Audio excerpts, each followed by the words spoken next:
Welcome to Milers Mods, ladies and gentlemen. So, a while back, I saw a listing on Dart Zone's website, and normally I'm not a fan of Dart Zone product just simply because if you live outside the United States, you're kind of screwed. Okay, such as they don't really have the best logistics to ship around the world. They've just started to ship to Blaster Time EU. Okay, but what this is that this is a budget scar. A budget bearing scar, no less. Dart Zone actually took it upon themselves to make a bearing scar. Okay, I mean, this is exactly what it is. This is a 12 bearing scar. Now, when you buy this scar costs $20. But when you buy it, you also get a plastic scar as well. A P-car, as it's called.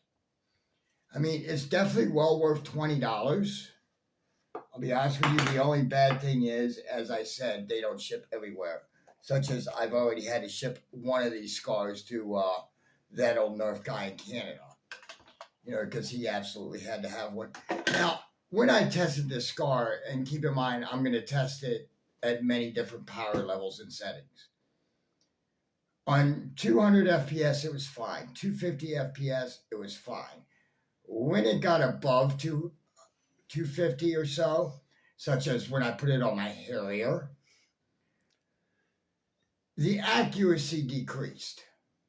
The higher up the speed ladder I went, like I even tried this thing on my Saber for Pete's sakes, and it didn't help at all.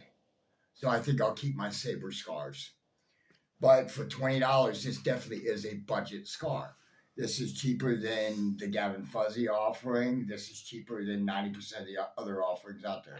And I mean, for $20, it's definitely well worth $20. I mean, I was kind of impressed with it personally. One, because of the price, and two, because it's injection molded. Because usually, if it was something from the community for $20, it would be 3D printed, or you would just get something like this. But you get both in a pack. And it comes in a little teeny box about the size of a pack of cigarettes. So, I mean, that just tells you roughly how big the box is.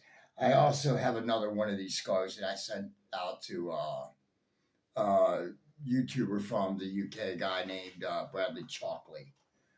So yeah, so his will be getting shipped out whenever Tim Spicer decides to ship his out, which is cool. But definitely though, this scar here, it's well worth $20. It does the same job as a Gavin scar, for Christ's sakes. Same accuracy, same everything.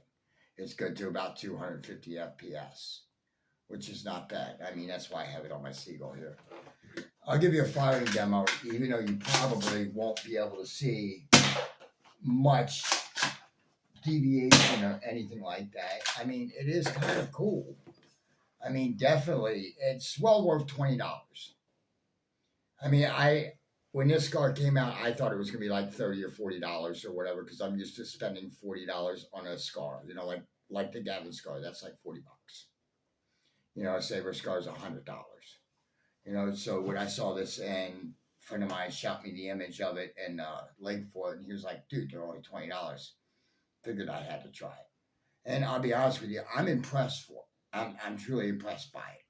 The only thing, as I said, is that the international distribution sucks. So if they ever fix that, then they'll be knocking it right out of the park every time that they sell something. I mean, and people say, and people are going to say, yeah, well, you can get Dart Zone blasters in Australia. Sure can. Like an MK4 is $450 if you want to spend that. I know I wouldn't. That blaster ain't worth that much to me. But it is what it is, But as I said, though, for $20, this thing's well worth $20. But I'll put a buy link in the description below, ladies and gentlemen. But definitely, this is well worth $20. Well, ladies and gentlemen, thank you for watching. And until next time, this is Milo's Mods signing off.